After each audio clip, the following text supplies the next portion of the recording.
Okay, I got a O2 525i. I'm sorry, 325i. Had a code in BMW specific for stuck open thermostat.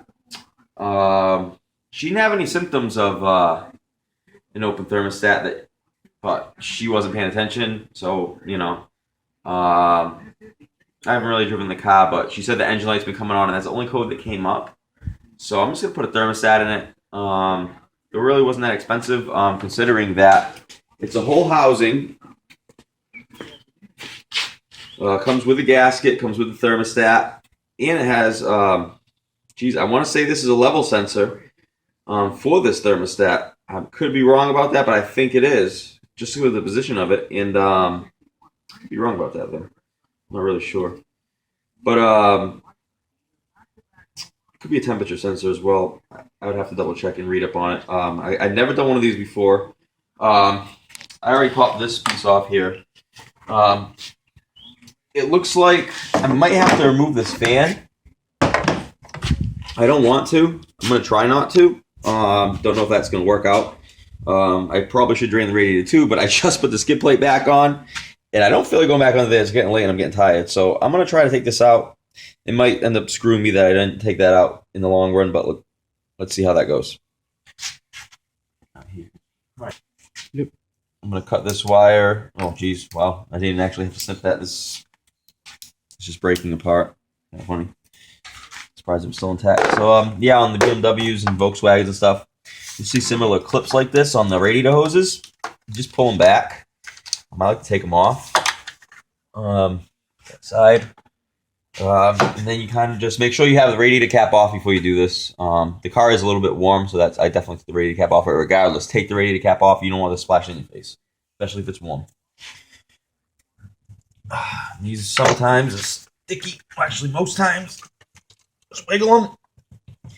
It'll come out. I know I'm gonna have a mess on the head. I can tell already. The car was low in antifreeze, and I didn't see any leak, but a small leak on the thermostat housing itself. So, I don't know if you can see that right here. My finger is. It's very small. You see that like powder, yellowish powder. That's coolant leaking really slowly. So, hopefully we're killing two birds with one stone here with that code. And let's see. Oh, this one comes out. I usually push these out. I have to pull this one out. I'm supposed to push it. Okay, sensor off, or sensor wire off rather. Let me take a look down here. Looking like I got a 10 mil and a. Ooh, what the hell? Don't tell me I got a. Okay, see this bracket up here, guys. I don't know if you can catch it on the camera, but it actually wraps around. For some reason, is in front of the thermostat, so I got to remove this bracket as well. So right now, I can see that I got probably a 10 or 11 here, maybe a 12, 13, and another 10. So I'm going to take those out. All right, I'm going to stop by taking out this. Oh, it looks like a 10 down here.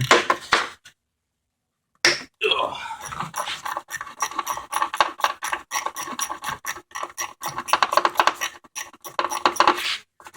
That up. So jammed in there, so I'm going to go for the next one. That one, which it is. Okay, there's that. Another one down here that's larger. Oh, like I said, guys, I'm trying to avoid taking the fan out. Honestly, if I gotta take this fan out, I'm probably gonna finish it tomorrow because I'm getting tired. If you're getting aggravated and getting tired, guys, and you have the option of finishing it tomorrow, well, you should probably exercise that option because you don't want to get aggravated and rush it. And like I said, I'm kind of sort of doing that right now by not taking this fan out. I don't have the all data on the. Well, I do. My computer with all that on it broke, so I would have checked the procedure to remove this, but I didn't know I was doing this today. I don't quite come out of there, but it looks like it gives me enough clearance to get it out actually from the bottom. So let's hope I don't got to take out all kinds of stuff here. Maybe I might have to take out this. Looks like a fuel rail, I think. No, what the hell is that? I don't even know what this is for. Oil pressure? Can't really tell.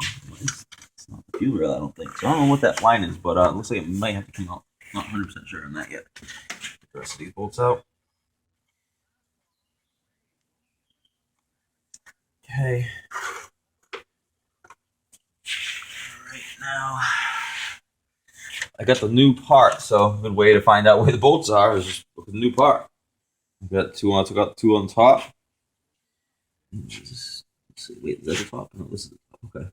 Like these two out on top, and I got one in the middle here, and one there. Looks like I can get to it. Pull this wire up out of the way. Okay.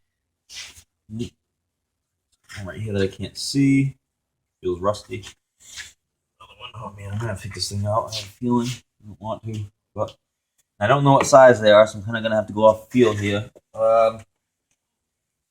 10, I guess. Try 10.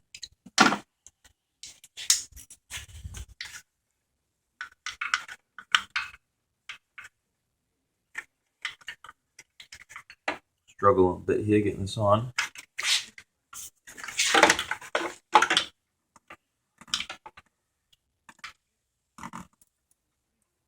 Okay, thought I had it.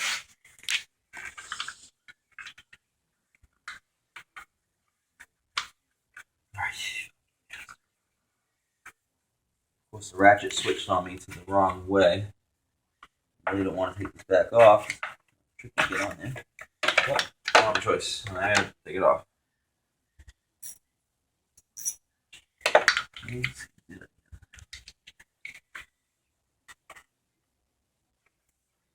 Oh no, it's not good. Probably just stripped. Oh boy. It definitely just ripped, guys. That's freaking horrible. Yeah, I had a feeling it was rusty. There's a bunch of rust dust in there. Okay, well, that's going to make this job more difficult. That's for sure. I feel like it's not. I don't know if it's the same. Try it again.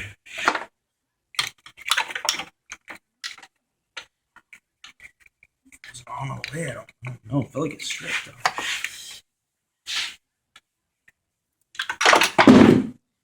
Guys, that just made me real mad. Woo! Oh, man, because that's under the skid plate, and hopefully my magnet will get it. You can cut that, Jeff, because this is going nowhere real fast. Alright, guys. Okay, so yeah, the bolt stripped on me. So, I can't see the bolt, so on this one, I know the bolt's right there, so what I did is, I just broke this off. I don't know if you can, I highly doubt you're going to see it. I don't know if it's showing up, I'm pointing at it, but the bolt is stripped. I found that a 3/8 will fit on it pretty good, so I'm going to try that. But what I did was I broke away this piece here so I can expose that bolt, so I can get a better idea of what's going on here. Generally, you don't want to do this, but like I said, we're replacing this, so I don't mind breaking it. So I think a 3/8 is going to work. I know you BMW guys are like, 3/8? I never heard of that. But nope, they do make them. They call American-sized wrenches. And that's kind of the trick. You know, if you got a strip 10, you throw a 3/8 on it and hope that works. And sure as hell, that cracked right open with a 3/8. With the 10, not going to happen. And my 10's not worn out. Ooh. Another thing you want to watch out for is when you're pulling bolts out and you're getting close to something, you don't want to back yourself all the way until you can't get the bolt out and your tool. I've seen that happen before. Especially with gear wrenches, you got to watch out with gear wrenches. That happens a lot. You turn and turn and turn, and you forget that you need to be able to get the tool and the bolt out. So I've seen it happen. Just be careful for it. Okay, bolts are out. There it is. Let's see what it looks like. Yeah, I mean the head's just rusted and rounded, and like I said, the 3/8 really fit good, and they're nice and tight. I believe this is my 10. And that fit nice and crappy. So, yeah, at least I got the bolt out. And then I'm going to go for the other one because I believe that one is rusty too. Just, I guess, because it's on the bottom. I don't know why the top ones looked okay. I'm probably going to try to replace that bolt if I got one. And Alright guys, I guess I'm gonna actually put the 10 mil on there. This is kind of a little I don't know if it's a trick or what you want to call it, but I noticed when you strip a 10, you gotta kind of strip it good for that 3/8 to fit on there. So put the 10 back on, because I think this other one's gonna strip too. So I'm gonna toss that back on there. I know you guys can't see this, but I guess you're just gonna believe me. I think I'm on there. Oh yeah, and I'm on there, and it's definitely doesn't want to turn. Yeah. I'm gonna try tossing 3/8. This was harder to see. I'm probably gonna end up breaking the other side of this thermostat housing to get to that bolt. It's kind of a tricky spot. I'm getting stabbed with shot plastic. So maybe you know what? That's what I'm gonna do. That's a pain in the butt. So, and we still don't know if we gotta take this fan out yet. So this is still all in hopes that I don't have to take the fan out. But this bad boy is getting broken. Just be careful you don't break anything else, guys. Yeah. Kind of not what I wanted to have. I wanted to break. Here's a piece of the other side. And there's this piece. And I don't tell you what, guys. I don't know if I'm able to do this without taking this fan out.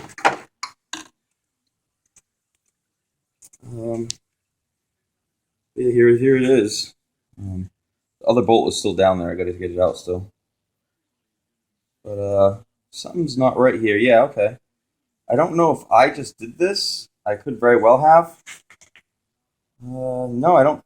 It's hard to say, but I don't know if I think this was already broken. I'm not 100% sure. Like I said, I was just hitting it with a hammer, so that could have been the problem, and that's not leaving enough spring pressure. And I think this thing's opening early or easily. So yeah, wish I would have been able to get it out without breaking it, but bolt stripped, so gotta make it easy. Let's see if we can get this 3/8 out of here. Well, this 10 mil rather. I'm gonna strip it a little bit up with that other 10 mil I just lost, so I'm going right for the 3/8.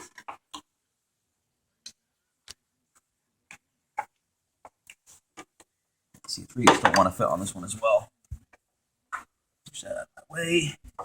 And then here. Yeah, that's gonna fit good. There we go. This happens a lot with Ford thermostat housings. It's not. It's usually actually the bolt head will snap off on those Ford Explorers. There's always corrosion buildup in those little holes for the bolts that hold it down. You end up snapping the bolt off. So instead of just keep snapping bolts when I do them every time now, I just break the housing so I can get the corrosion out before I actually turn the bolt. And here's the gasket, which is definitely chewed. And this is not from me damaging it. It was definitely leaking slightly. So, and as you notice, I don't know if you guys noticed at all, but when I removed this thermostat, not much antifreeze leaked out, so it was pretty low as well. So I think it's good that we caught this with that handy code, and I kind of want to look at that old one. I'm wondering, is this thermostat, is this a temp sensor or is this a level sensor? I kind of want to know, so I want to break it, look in there and see what it does. Good. And yeah, interesting. I'm not, guys. I work on a lot of cars. I don't really recall ever seen something like this. Geez, I'm guessing that's a level sensor, but I really don't know. I'm kind of confused why that would even. But yeah, I'm sure if you any BMW guys watch this, I'm sure you'll be telling me why or what this is. But yeah, I don't know why the hell that sensor is. It's got to be. I guess it could be a temperature sensor, but I really don't know. I'm probably gonna actually research that, see what the hell that is. I'll check all that out tomorrow. But yeah, the question is, can I get the new one in? Which I didn't clean it up. I just kind of do a dry run to see if it will fit. I believe it goes like that. Yep. And I don't think it's going to. About this.